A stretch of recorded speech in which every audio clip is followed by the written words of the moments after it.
Well, howdy, howdy, howdy.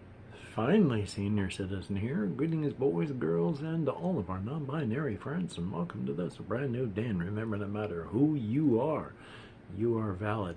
Definitely a thumbs up on that.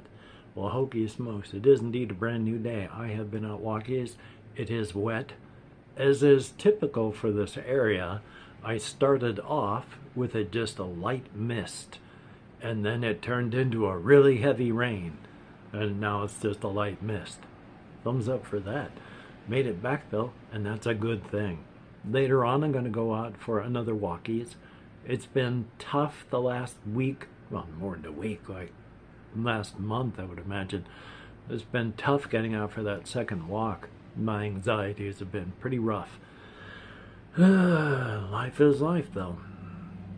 Still, and here's something that I'm going to talk about that I know likely not a lot of people care about, because when I put it in the title, I get it takes much longer for those videos to pick up any views.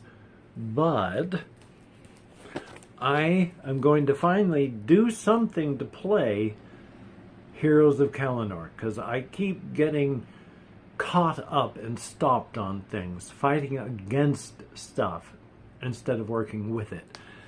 They do have one adventure that comes with it, and it has the monster tables and all that for this adventure and these types of characters. So, because I don't just want to try and make up my own tables with all the monsters from other things, I'm just going to run that adventure. I have my characters, I have the terrain type thing that I can set down. It's going to work out. I can do this. Fight through my executive function and all that function/dysfunction issues. So that'll be good. Definitely a thumbs up on that. I have still been trying to do things like writing. I spent the first, I can't say first half of my life, because, you know, I spent the first 15 or so years of my life as a kid. But as soon as I was able to write and could write using a typewriter, I have been a writer. It was only when I was 23 or so, when my alcoholism really intruded and I could no longer reliably write because it was hard to write while drunk. And then I have spottily written throughout the rest of my life, but especially since the year 2000, it has been really difficult to do so. Part of it executive function issues, and part of it energy issues, and part of it is I really don't know what my voice is anymore. It's been so long since I've still been able to write anything real. I don't know what my voice is. Am I spare or very verbose? Do I write funny stuff or darkly horrific stuff? I don't know anymore. And every time I try, it's either executive function issues or sheer energy issues, or just I don't know what to write anymore. So I still dabble and play at writing, and I'm not too worried anymore about the fact that I will likely never publish or sell anything professionally, even though I have had stuff published, you know, amateurly. So it doesn't bother me too much anymore. It used to bother me a lot. Oh boy, to a huge degree. Before I was age 20, my vague view was I need to be a paid and published writer by the age of 25. Of course, by the time I hit 25, alcoholism had destroyed that ambition pretty hard. As stated, though, I still dabble and try. Primarily science fiction and fantasy stuff is what I've tried to write my whole life. And then I think there are huge amounts of stories that can be told in my various parts of my settings with my cosmic horror stuff, the extra universal thing with the inside outside razor's edge, my cryptids and all of this, even my solo RPG setting, which is still just a part of the whole inside outside razor's edge thing. So I still think there's massive amounts of stories that can be told, and I've talked about massive numbers of them because, as my therapist likes to push people to use narrative therapy, I have used a lot of this stuff with my setting and solo stuff to help, even the solo stuff, to help work out issues that I have. I have stories and characters in my inside-outside razor's edge setting that, as I was doing them, I was talking about them and the effect they were having on me, but I would be out walking at 11 o'clock at night, just tears running down my face, crying like a child because of the stuff that I was working through on my inside-outside razor's edge stories. The kind of stories that I was telling made me cry. And that's not a surprise because they were expressly designed to make me cry. And if they didn't hurt enough to make me cry, or if I needed to cry more, I kept tinkering and playing with the stories until they hurt enough that I would sufficiently cry hard enough. Now, it wasn't just torture. If you have an infected wound that's bad enough, you need to drain it. You need to get it open and squeeze all the pus out, and then dress the wound and keep it clean until it heals. But you need to drain it first. And my going through and figuring these things out in ways that made me cry, it was getting all the pus out of them. Those were stories with situations and such that hurt so bad. Now, when I think back on them, I wonder what was so bad. But that's because they're not infected anymore. I squeezed all the pus out so that it could heal, and it has. So a lot of the stuff that I do, even if I never get it typed out for anybody else, that's okay. I've mentioned this before and then got lost on an ADHD tangent. I'm going to try and remember now. The character quickly of Iron John on the whole Razor's Edge stuff.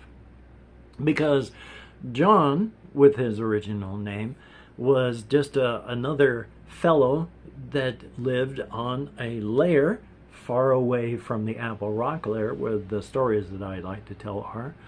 But John lived in an area where, through a bunch of black box wild thinking that involved influxes of energy to power their thinking, black box thinking so that no one could follow it, these people had figured it out and devised a way to create artificial people. And after they're passing on, no one could follow what they did again, because there's like, it starts off A plus B equals C, and on this end, after this big blank area in the middle, is college level calculus. With how do you get from here to here, there's nobody wrote anything down. So there's nothing they could really follow. So they've got follow the rules that have been giving them, or the stuff doesn't work. So they make people, and the company that originally did all this is still in charge, so that nobody is doing anything vile like creating servant races or anything. No, about half the people here are artificial, half of them are natural. They're all human though. And John, even though artificial, is human. And he works on this lair at an industrial plant as a floor manager, and is so good as a floor manager that he eventually gets promoted up to more managerial and works out perfectly there, and ends up being able to work half and half, work up well here on the managerial level and down on the floor as well. as such, he keeps getting promoted upward. And there is a different industrial place that has figured out a way to make a very high level, very strong material that they make shells now for. Good God, I can English. Shells are what the artificial people wear because they have a neural mod that has a neural chip on it that is effectively their brain. The shell is just the body, and while it deteriorates like a body does, as the brain does, the neural mod as well, so nobody lasts forever, artificial or natural. Try to remember where I was going with this. Oh my God. I remember I was, Iron John's getting promoted. This company makes a material that they've had a breakthrough upon, that to promote it, they are making a bunch of promotional shells out of this material that are supposed to last 100,000 years before they even start to have wear and tear on them. Well, that's a claim that who's going to be able to test? You know, in 100,000 years, who's going to be around to check? So they're making grandiose claims, but they're making shells that will outlast the people in them. So after they died, the neural mod fails, they would just have to unslot the neural mod, pop in a new one from somebody else, and they've got a working shell. So they can keep the promotional shells a-going. And John, because of his promotions upward, gets one of these shells and becomes Iron John out at the facility. And because there's so much wild and crazy energy in the inside-outside Razor's Edge setting, unfortunately, where they are distanced from the main population center, energy starts flowing inward and into Iron John. But while that's happening, it goes and disrupts everybody's ability to use glamours, which is the only way you can travel from layer to layer. And so they are trapped on the layer, unable to talk to anyone on a different layer. So to them, they've been abandoned and gone. And to everybody else in the world of that layer, they just vanished. Which is bad for everybody because they had family and friends outside the industrial plant. And Iron John was betrothed and was going to, actually just missed going to see his to-be wedded to by just a few days when this started to occur, and they were cut off. And everyone dies of old age after a good 100 and some odd years, leaving Iron John alone. And he sets himself into low power mode so that he doesn't have to just go insane. But he's fully expecting that to be the end because it's been 100 and some odd years. Everyone else is gone. Everyone's tried to make contact. They're alone. So low power mode, he doesn't expect to come out of this. He is just expecting to be goodbye. But he wakes up at some point because something blips onto the radar, wakes that up enough and brings him up out of low power mode. And when he's able to fight his way out of everything that's covered him up, he discovers it's been 1.4 million years. And so he has to fight through all of his issues and problems with being 1.4 million years out of time. I used Iron John as a way to deal with my own grief, because how is Iron John supposed to deal with this? Well, he hangs on to his ball of pain. He doesn't want to let go because he feels if he does, then he will be truly lost in time. But the reality, of course, he is lost in time. But at some point when he's going onward, he just becomes absolutely paralyzed, unable to move mentally or physically, because the ball of pain he's carrying with him is just too heavy. If he's carrying it, he can't move forward, and he's unwilling to put it down. He's just paralyzed. But where he is, he's just alone in a forest and stays there, frozen, as he works this out until he's finally able to come to terms with the fact that he is lost in time. But he's not lost. You have to reconcile with the present so that you can move into the future. And he finally is able to set down that ball of pain and do so. So thumbs up. Anyway, though, hey, now that I've gone through that, if you could like, share, comment, subscribe, just only share, of course, with people that you think would like watching an old man yammer on incoherently about inane subjects. That would be cool. Definitely a thumbs up on that. And, of course, great thanks to each and every one of my Patreon patrons. You are beautiful and awesome people. I wish I could put your names up here, but only being able to do this on the tablet, unfortunately. But still, when you look in the mirror, you're looking at someone who is beautiful physically, mentally, emotionally, spiritually. Definitely a thumbs up. And if you've left me a comment, thumbs up and thank you for that as well. I read every single one that YouTube shows me. I thumbs up and heart each one that YouTube allows, and I answer as many as my nerve compression will let me. That was an odd way to phrase the sentence. Good phrasing, odd accenting. Still, thumbs up. Thank you all. You are all beautiful and awesome. Yay! So I'm going to edit, render, upload. I'm just going to play video games. I have a video that hopefully, because it's short and all I'm going to be doing is I have to do a voiceover narration for it. But I did a roughly 10-minute going into the labyrinth and coming back out of the labyrinth video on Shining in the Darkness, to show what I do and my current grinding pattern and how badly I have been over grinding. I stomp on the monsters. They have no chance, so I really need to push forward and stop being such a bag of wuss. Anyway, hopefully you